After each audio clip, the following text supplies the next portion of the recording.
a beautiful morning and I'm about to get started on the Great Singapore Run. Spanning some 107 kilometers, the run starts right here at Jurong Lake Gardens. Before we begin, I want to find out a little bit more about the adventure we're about to go on. My colleagues Kim and Laura designed the route, so maybe they can tell us a little bit more. I'm a little bit nervous. 107 kilometers sounds very long. Don't worry, we designed the run such that you can complete it bit by bit. We have the nature trail run that brings you through Dairy Farm Nature Park. We have a coastal run at Punggol. We also have a beachside run that starts at the Pasir Ris Park area and brings you to Changi. And finally, we have a city run that starts at the Marina Bay area, goes through Clarke Quay and ends on the top of Mount Faber.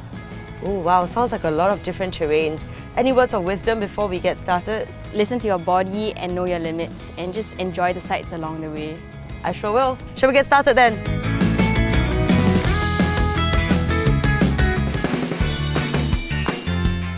The first of the smaller trails along the Great Singapore Run is the 5-kilometer long nature trail, which begins right here at Hillview MRT.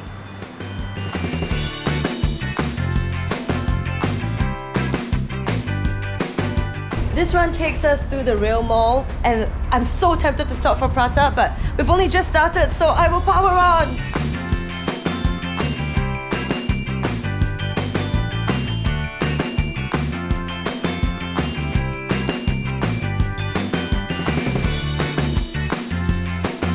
And while you're taking a break or seeking shelter from the rain and sun, there are also many great exhibits along the way for you to learn about Singapore's biodiversity, like right here at Dairy Farm Nature Park. This trail here at Dairy Farm Nature Park is one of the more difficult parts of the run and might involve some terrain you're not so used to. If you're doing this for the first time, perhaps take some friends with you.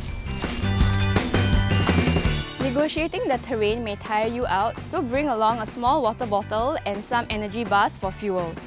Another tip is to invest in a good pair of trail running shoes to protect your feet and minimize potential injuries.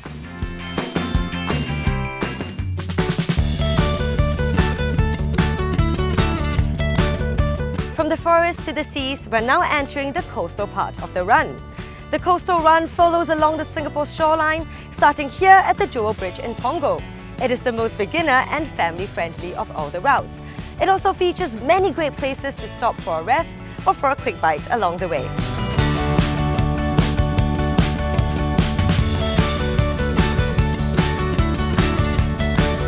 Time for a break, and pro tip from me, sunscreen liberally.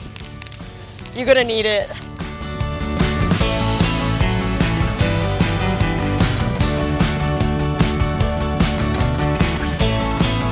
You don't have to complete the whole 5 km at once. You can start with shorter runs and gradually increase the distance by no more than 20% a week and at a comfortable pace.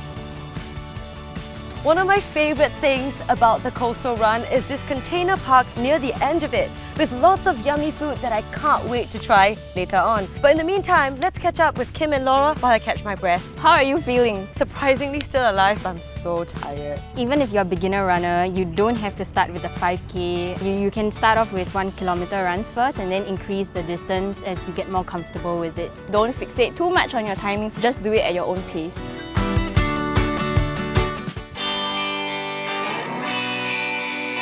The longest of all the mini trails at about 16.2 kilometers, the Beachside Run is for intermediate runners and families who are up for a challenge. And it begins right here in Pasir Ris Park.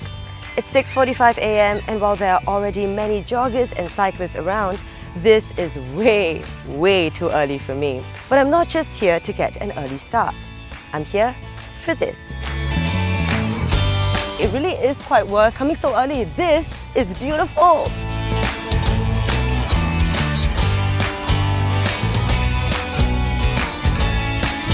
This is one of the longer routes on the Great Singapore Run, so make sure that you stay hydrated. Bring along a small bottle or light foldable bottle with you on your run. This trail is great for a breezy seaside jog and really feels like a vacation, complete with gorgeous views and plenty of places to take in the coastal breeze along the way. The terrain is pretty flat and not difficult to navigate. In fact, if running isn't your thing, this will make for a great Sunday morning post-breakfast trek too.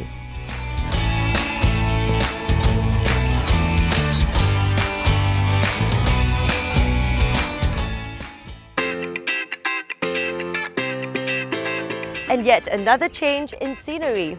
The city run is about 14 kilometers long and offers beautiful views of the iconic Singapore skyline. Perfect for a post-work run, the route starts right here at the Gardens by the Bay. Let's go!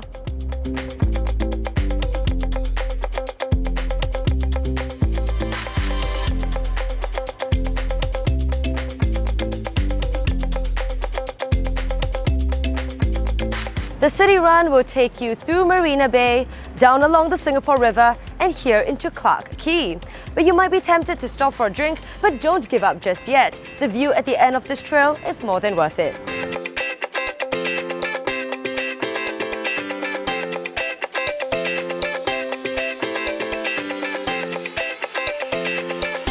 The last bit of the run involves quite a few flights of stairs leading up to Faber Point, so just take it easy and do it at a pace that's comfortable for you.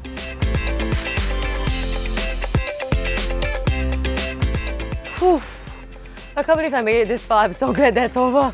It's important that you get ample rest between runs because it reduces the chances of fatigue and a weakened immune system. It's also important to eat food that aids muscle recovery, such as salmon, and fruits such as berries, kiwi and watermelon.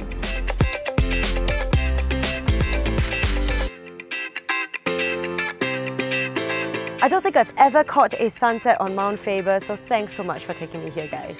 For more information on the Great Singapore Run and the many routes you can try out, check out straitstimes.com. Have fun and stay safe!